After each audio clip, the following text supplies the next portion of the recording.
Hello and welcome. It is just about 11 o'clock Eastern time.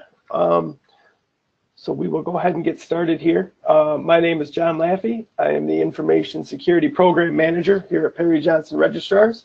And today we're going to be talking about some considerations for your risk assessment and risk treatment processes as they relate to your information security management system. A few quick notes before we get started. All participants have been muted, but I do encourage you throughout the presentation here to go ahead and use the question and answer section of your GoToWebinar dashboard at any time. And at the conclusion of the presentation, I'll be sure to go through and answer any questions that may have come up during the broadcast here. Additionally, there'll be a copy of today's presentation available for download shortly after the conclusion of the presentation, I would say by tomorrow at the latest. Additionally, the webinar will also be available for viewing on our website, www.pjr.com, under previously recorded webinars. So today, a quick rundown of the topics we'll be covering. We're going to quickly touch on establishing the context, approach, and criteria for risk management, and then we will dive into risk identification, risk analysis, risk evaluation. Then we'll look at what you should consider when you select your risk treatment options, as well as how to go about implementing your risk treatment plans. And then finally, evaluating the levels of residual risk and assessing the effectiveness of the treatments you've chosen. And then again, as I mentioned at the conclusion, I'll take as much time as needed to answer any questions that you may have. All right, so let's start with the context, approach, and criteria. The internal and external context of your organization and the scope of your ISMS will be the key drivers in determining what the criteria will be, what criteria will be needed for risk evaluation, impact, and acceptance. As an example, contractual or regulatory requirements that are applicable to your organization will typically have a large influence on what your risk acceptance criteria will be. But the risk assessment process should be reflective of the industry sector and the specific risks related to your organization, taking into account what the expectations of stakeholders, such as ownership, employees, and oftentimes, most importantly, your clients and prospective clients are. There are definitely a lot of different approaches that you can take when it comes to risk management, and the standard does not prescribe any specific one be used. The standard does require, however, that assessments be performed at planned intervals or anytime significant changes are proposed to occur. While the standard does not specify what the risk acceptance criteria should be, it does require that it is defined and maintained. So that's to say you do have to sit down during this process, and based on whatever method you've come up with for evaluating risks, you have to determine, what is going to be that level that you find acceptable, and consequently what would not be an acceptable risk based on that. And lastly, the types of risks that we're concerned with when we're talking about information security in ISO 27001 are confidentiality, integrity, and availability, commonly known as the CIA triad. And briefly, just a quick description of each of those. So confidentiality, those are going to be risks that are related to ensuring that only authorized individuals are able to access, look at, process, read a given piece of information or data. Integrity is going to be related to ensuring that there's no unauthorized modifications to a given piece of information or data. And availability is the idea that whenever a given piece of information is needed, it can be accessed in a timely fashion. All right, so in terms of risk identification, again, the standard requires that risks associated with confidentiality, integrity, and availability be identified, which can be an overwhelming task, especially if there isn't a formal approach or plan that's been laid out ahead of time. Again, the standard does not require that any one specific approach be used, but just to demonstrate and for the purposes of this presentation, I'll go ahead and outline a commonly used method for assisting you with this task. Just a disclaimer that this is not in any way implying that this method is the most effective, nor should you feel that you know, any undue pressure to use this particular method, it's simply a way to kind of demonstrate the entire process. All right, so in this method that I'm going to lay out here, the first step is to identify the assets that are within the scope of your system. Keeping in mind that assets are not just hardware and software, but anything of value to the organization. In this example, let's assume that there are primary assets, which will be business processes and information, and then the supporting assets, which would be the hardware, software, network, personnel, physical locations, etc., that actually utilize those processes and information. By identifying the primary assets, again, your critical business processes and or information, you can then identify the supporting assets, which could potentially affect the confidentiality, integrity, and availability of those primary assets. So basically, high level, you know, you want to take a look at what is it we do, you know, what are our critical processes? Is it do we collect information from our clients in order to, you know, do something with it?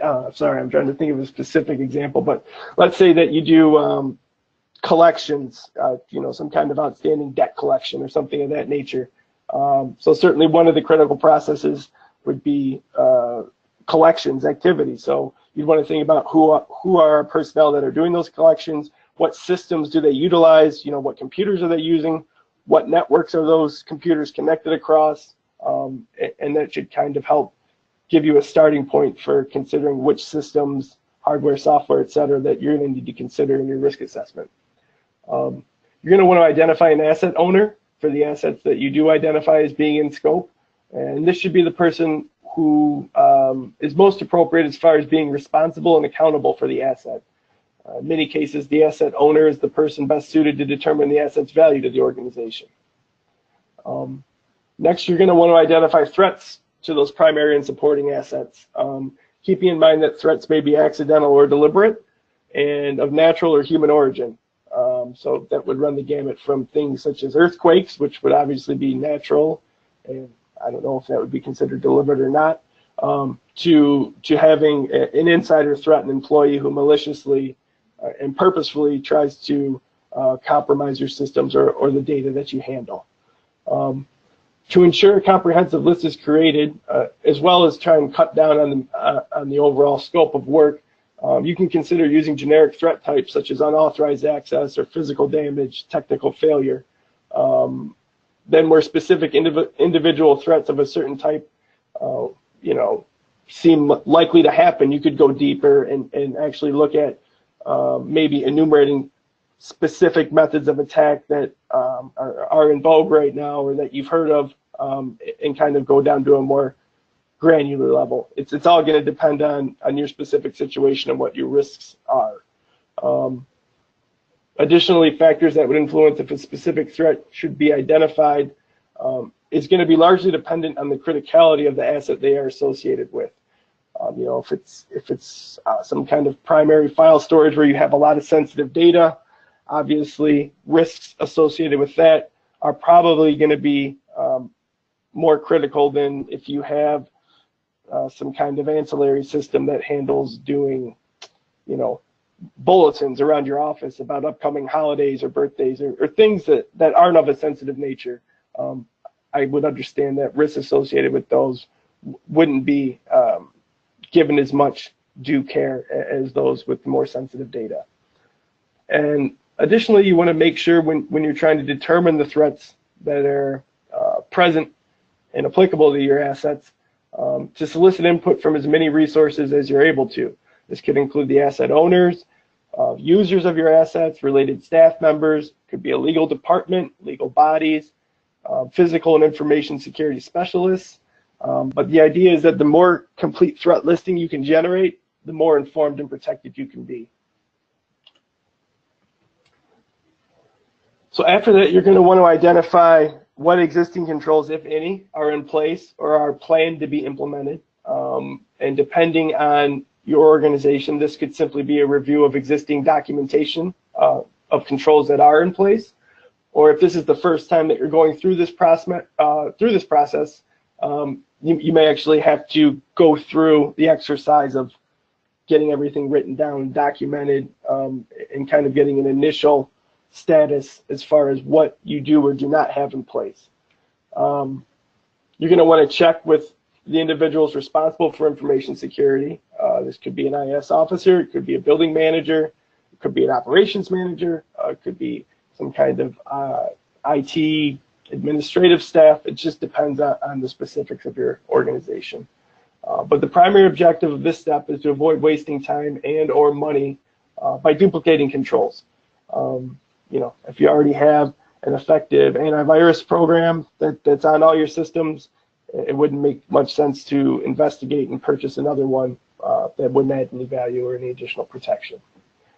So after completing this, you should have a list of all your existing or planned controls, as well as their implementation and usage status. After that, you're going to want to identify vulnerabilities related to your assets. Vulnerabilities are weaknesses associated with assets or controls that can be exploited by one or more threats. There are a number of resources that can be used to assist with vulnerability identification, including lists of common threats and associated vulnerabilities. There's also a number of different automated vulnerability scanners. You can have penetration testing done on your systems, and having some kind of code review if you're in software development will oftentimes point out any known threats and vulnerabilities. After performing this step, you should now have a list of vulnerabilities in relation to your assets, threats, and existing controls. And the standard also requires that a risk owner is identified for all risk. And it's important to keep in mind that those owners should be individuals that have both the accountability and authority to manage their identified risks. So if you make someone a risk owner, it should be someone who has the ability to affect the change that's needed to manage that risk. It wouldn't make sense to make someone a risk owner who isn't empowered to be able to solicit and procure and implement the needed treatment that's identified. In summary, the goal of the entire identification process is to have as complete a list as possible of your information assets along with their associated threats and vulnerabilities, as well as a listing of existing and planned controls and their implementation status. By gathering this information, you will be best prepared to perform your risk analysis. So the whole goal of this process is to kind of just get a status of what you have in terms of assets and information, and what you have in terms of controls related to any threats and vulnerabilities. So the next step is going to be to analyze your risks. And again, there's a number of different methods of risk analysis that can be used. And again, the standard doesn't require any specific methodology be employed. But continuing with our example, the next step would be to identify consequences, again, that the loss of confidentiality, integrity, or availability may have on the assets identified. A consequence can be thought of as either a loss of effectiveness, adverse operating conditions, loss of business, damage to your reputation, anything along those lines. By taking the list of assets and associated threats and vulnerabilities, you can then draw up scenarios that would describe a threat exploiting a vulnerability. And when you do that, you're going to want to include what the operational consequences would be in terms of investigation and repair time, time lost, opportunity lost, any potential health and safety consequences.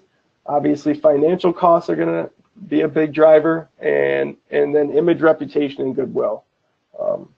I think there's been enough news reports of high-profile breaches at huge companies, and obviously there's an amount of damage that comes along with that, and then many times it's very difficult to ever regain the trust of your customers or potential customers. So depending on which approach has been adopted by your organization, a qualitative or a quantitative risk analysis may be in place.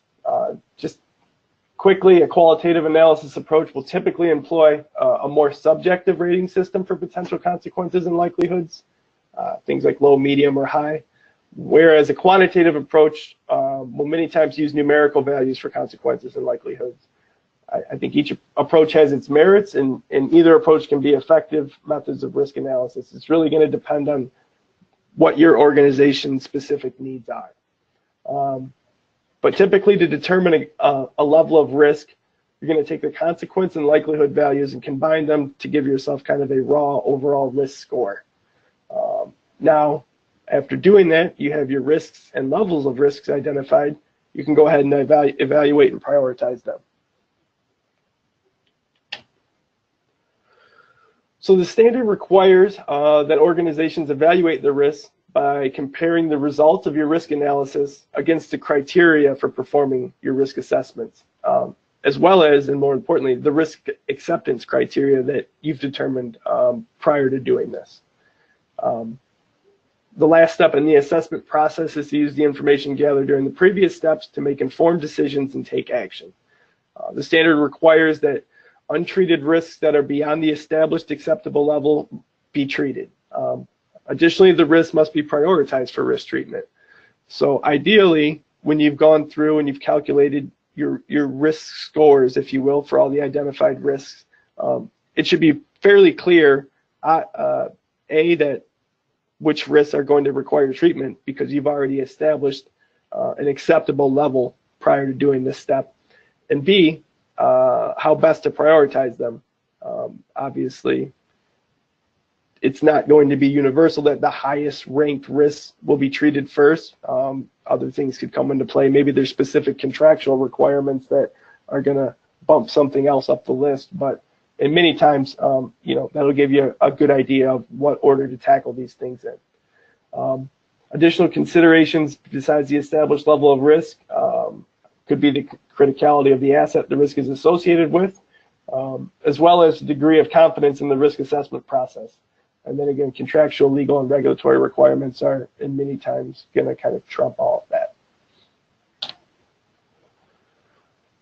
So once you've done all this, now it's time to figure out how best to treat the identified risks. And broadly speaking, there are 4 options typically available. There's avoidance, which is to just choose not to take on the risk by avoiding the actions that cause it altogether. There's mitigation, so that's going to be take actions to reduce the risk by reducing the likelihood, the consequences, or both. There's risk transfer, where you transfer or share some or all of the risk to a third party. And then lastly, there's acceptance, which is to choose to take the risk as it currently stands, which is a common action taken if the evaluated level of risk is at or below your pre-established acceptable level. Just to note that these 4 options are not mutually exclusive, and it's very common to see a risk be reduced to an acceptable level, at which point it is then accepted by the organization. In terms of information security related risks and the requirements of the standard, what I typically see is the implementation or modification of controls. While the standard requires that you reference the controls in Annex A, which is part of the standard, it's kind of a broad listing of control objectives. It doesn't tell you specifically to use, a certain type of antivirus software or have a specific type of network controls or firewall rules in place, but it kind of hits on everything from physical controls to technical controls to making sure you've identified your legal and regulatory requirements and how you're addressing those. It kind of helps you consider all the different types of risks that may be present. But in addition to the controls listed in Annex A, the standard actually calls out that if you see the need arise, please feel free to add additional controls that aren't listed in that section of the standard. Again, the selection of controls should take into account the acceptance criteria, as well as legal, regulatory, and contractual requirements, which is to say you may have a risk identified that you feel that you've ranked, you've evaluated, and it's come at or below your acceptable level, but you may have a specific contractual requirement with a customer that says, this is unacceptable, this can't be, in which case you're going to have to go ahead and make sure you're in line with those contractual requirements. While the risk of not complying with legal, regulatory, and contractual requirements will typically never be acceptable, for other identified risks, it is expected that the cost of implementing and ongoing maintenance of those controls selected are going to be evaluated against the value of the assets they will protect an overall return on investment. In addition to financial constraints, here's some additional factors that should also be taken into consideration when you select your controls. Time constraints. So, for example, if a proposed control would take an unacceptable amount of time to be implemented, there may be some great product or control that can be implemented. That maybe it's a physical control and it's going to require a new building be constructed, and that's going to take 5 years. Well, you may not have 5 years to treat this identified risk, so that wouldn't be the best option. Technical constraints. For example, if a proposed control would impact the performance of key systems, making them ineffective for business purposes. Operational constraints, which, for example, a control would require additional oversight and management that cannot be supported. Environmental constraints would include something like a new facility, again, like I mentioned before, to accommodate the space requirements. And then lastly, legal constraints. There may be an existing regulation that requires data of a certain type to be encrypted in a particular manner, in which case you're going to need to make sure that you're complying with those. By considering all these factors when you select your controls, it's going to put you in the best position to have an attainable risk treatment plan, which obviously is the goal of all this. We don't want this to just be an academic exercise. The idea is that you're going to have some actionable plan that you can actually put into place and reduce your overall information security risks. So after you've gone through this process, you're going to need to evaluate any level of residual risk. One way to do this is through basically another iteration of the same assessment process on those previously identified risks, this time taking into account what the expected effects of the proposed treatments are. So if you've identified certain treatments, some you've been able to implement, others are in the process of implementation, but you still have some expectation as to what that control is going to do to the risk, that would be the information that you reevaluate the risk against. The level of risk expected to still remain after the treatment has been implemented is obviously referred to as a residual risk. And if there are residual risks that exist that do not meet the established acceptance criteria, so if they don't bring that risk level at or below what your acceptable level is, you're probably going to need to do another iteration of the treatment selection to identify some controls that will. The treatment plan should also include the persons responsible for the implementation. It's a good idea to have some kind of expected date of completion, as well as a way to record what the current status of the implementation is. And most importantly, it must be approved by all the identified risk owners, indicating their approval of the plan, A, as well as the acceptance of all expected residual risk.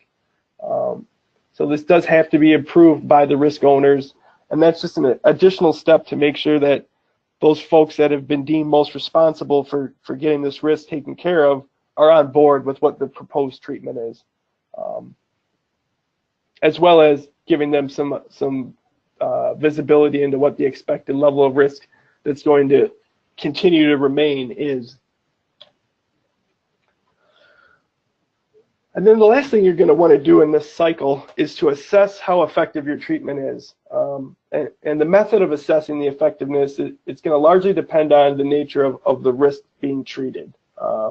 As an example, if one of the identified risks was an unsecured door to an area that stored sensitive information, and it was treated by the installation of some kind of lock or card access system, it would be reasonable to see something along the lines of it being tested and verified to be working as intended. Maybe it becomes part of a monthly or weekly or quarterly, internal audit, or it could be security walkthrough. I've seen a lot of different terms used, but there should be some regular verification that what you've implemented there is continuing to be effective.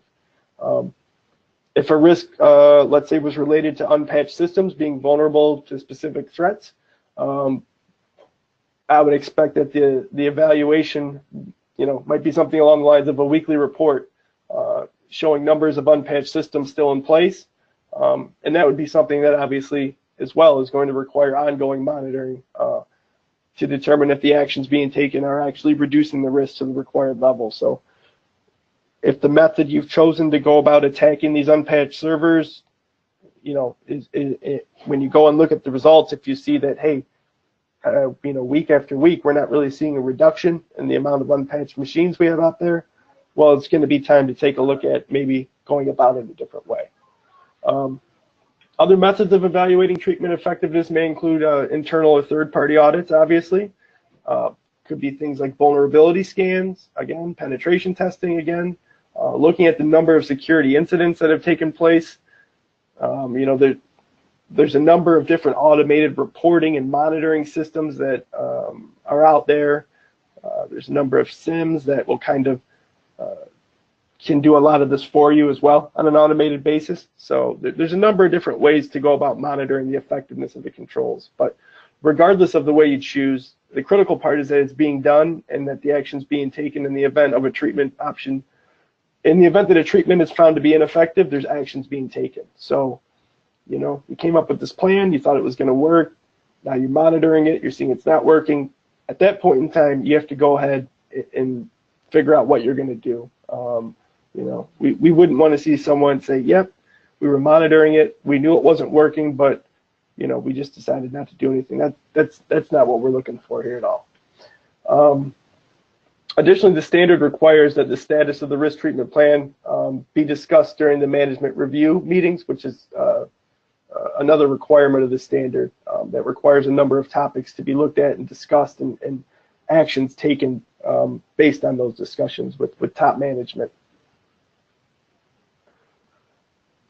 All right, guys, I think that brings us to the end here. So I'm going to go ahead and open up the questions tab, and I will be more than happy to answer any and all questions that you may have. I'd definitely like to thank everybody for coming, and I hope this was informative for you. If you have any further questions, you can always reach out to us. Our toll-free number there is 800-800-7910. Once again, my name is John Laffey. I'm the Information Security Program Manager. You can ask for me directly via phone call, or feel free to email me directly. My email address is there on the screen right now. It is jlaffey@pjr.com, and I will be more than happy to answer any questions you may have. So I'll hang out here for a little bit and see if any questions come up in the tab here. And otherwise, thanks again for coming, and I hope everybody has a great day and a great holiday.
Again, if you have any questions, feel free to go ahead and open up the questions tab there in the GoToWebinar control panel and type them in, and I'll be happy to answer it as best as I can.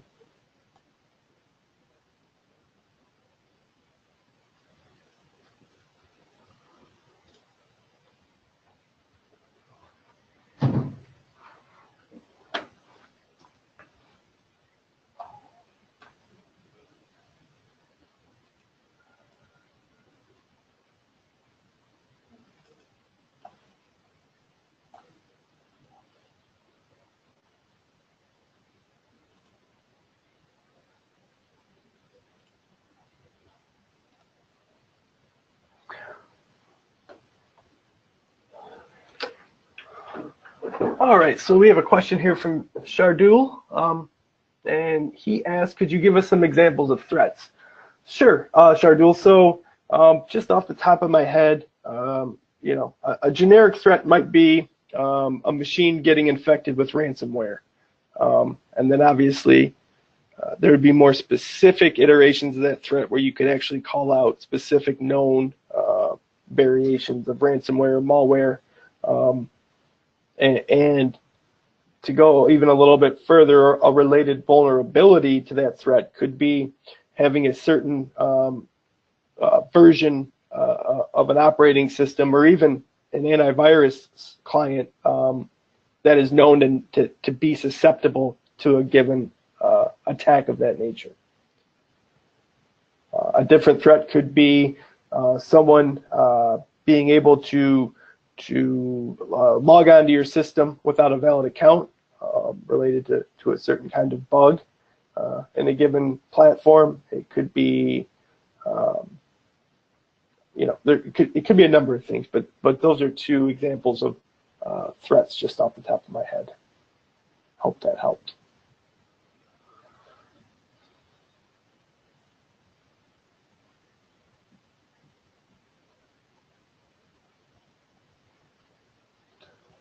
Okay, I have another question here from Karwan, and he asked, could you please let us know the academic institutes need to set up the risk assessment program or not as a part of QMS? So, Karwan, I'm not entirely sure. Are you asking if it's required to set up a risk assessment program as part of a quality management system, or am I misunderstanding?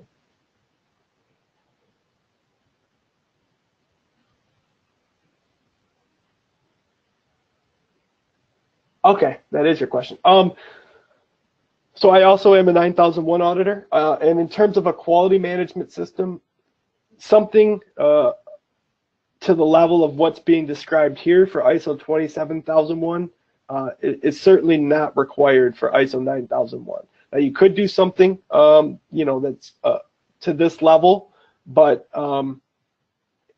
it's certainly not required. I know 9001 now does talk about, you know, analyzing risk and making risk-based decisions and utilizing risk-based thinking, but it wouldn't have to be as formal as of a process as laid out here. It could be simply discussing, you know, potential risks at meetings on a regular basis. It could be you know, making a formalized list of risks related to your quality management system, but it doesn't need to be to the level described here. And again, because in 27001 we're talking about risk to confidentiality, integrity, and availability of information, it may not even be relevant to an organization who only has a quality management system in place. I hope that answers your question.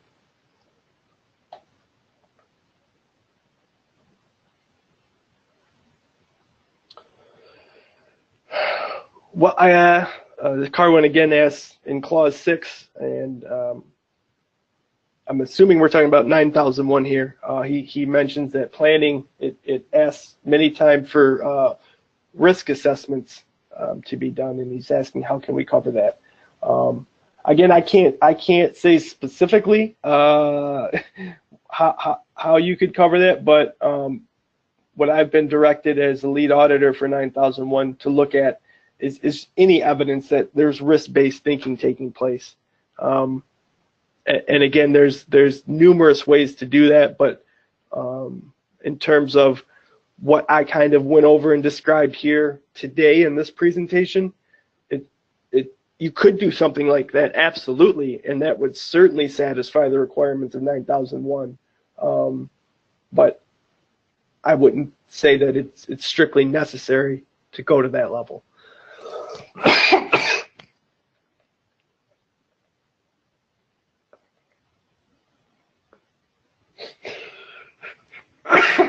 Oh, excuse me. Oh, no problem, Carwin. I hope that helped.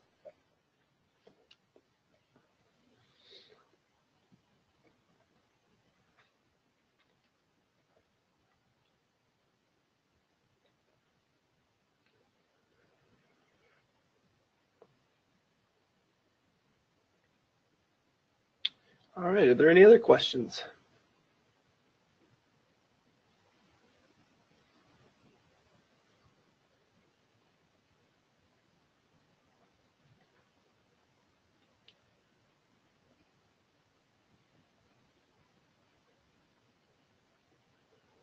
All right, well, again, I'd like to thank everybody for joining me today, and we'll hope to see you soon at an upcoming webinar. And again, this will be available for download sometime within the next 24 hours at our website. And if there are any additional questions that you'd like to ask me directly, feel free to give us a call or reach out to me via email, jlaffey@pjr.com, and I'd be happy to talk with you. All right, have a great day, everyone.